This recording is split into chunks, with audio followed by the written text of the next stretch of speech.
moving to the aims and objective and rationale of the study. So we have also discussed it in our previous module, but let me remind you that how you are going to write aims and objective. Aims and objective, you have to mention the aim, which you have to write in a straight sentence form stating what you want to do. So you have to mention it clearly and precisely. Secondly, objectives. So objectives, it may be in the form of a list of things you are going to perform, the aim, what you want to do, and the objectives, how you are going to achieve your aim. So third thing is the rationale. So rationale is the reasoning, or I can say the logic behind the objectives. So how you have to write? You have to mention the reasons of the study, you have to justify the objectives, and please don't try to find the creativity in the rationale when you are writing the rationale for the research, and you have to explain the research problem and state why it is worth to do this research. So this is what you are going to cover in the rationale of your thesis. So now moving to the methodology.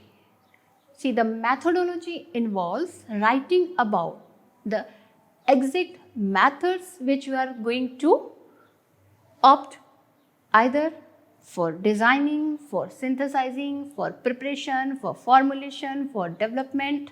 So you have to mention the exact method, or you have to describe them properly. So in case of science and life sciences discipline, you also have to mention the material, the list of material and the equipment used in the research.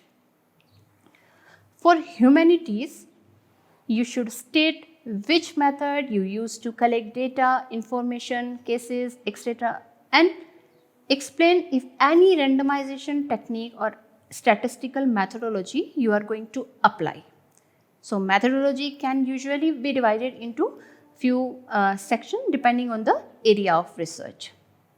So methodology, in case of thesis writing, it should be clear, concise and conclusive. So now moving to the things to be kept in mind while writing methodology. The first thing, if you are using the methodology which is given by another author, so you have to cite it properly.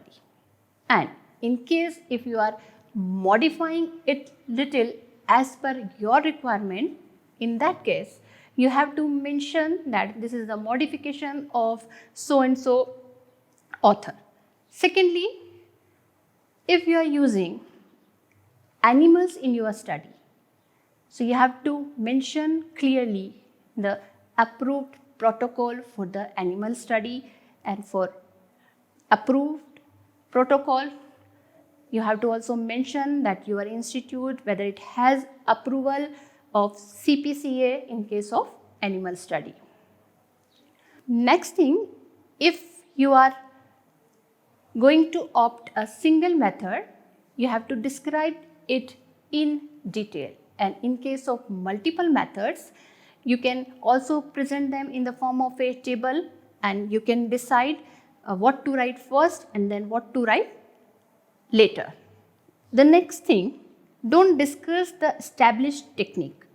Rather, discuss how did you apply it in your research. For example, don't discuss single blind or double blind method of sampling. See, everyone knows about it. So discuss how did you apply it in your case. Don't discuss any equipment or machine or the functioning of any equipment or machine. So there is no use of doing that. For example, in case you have used diffusion cell for permeation analysis, so don't discuss the diffusion cell itself. You have to discuss how did you use and what was the exact method of using it to carry out the permeation analysis. For effective presentation of methodology in any discipline, you can use diagrams, you can use figure, you can use flow chart, and even you can draw original figure, or you can go for modification. So likewise, you can develop your own strategy that how effectively you are going to present your methodology in a specific manner, so that the reader, so after submission of your thesis, so the person who is going to refer your thesis should easily come to know about the methodology you have opted for your research. Now let me tell you one example that how you can represent a methodology in a flow chart. So first let me tell you what is flow chart. A flow chart is a visual representation of the sequence of steps and decisions needed to perform a process. And in each step in the sequence is noted within a diagram shape.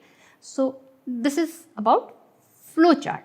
So as you can see in the figure, the methodology which is describe the evaluation of Lal test in case of parenteral products. So in this figure, you can see how I have represented the complete methodology of evaluation process in a pictorial diagram form. So next is table and figure. You can also represent the methodology in the form of a table. For example, for questionnaire setup and for deciding different sample size for different conditions in case of other discipline. So you can also draw the original figure or diagram by your own and can also modify the existing one by providing a reference. So this is how you are going to write methodology for your thesis. So dear learners, in this module we have covered how to write introduction. So introduction, you have to write it broadly, keeping in view of the entire background of your research, or you can draw figure, diagram, you can relate it to the established theory. So this way you have to write your introduction. And in this module we have also discussed how to write literature review.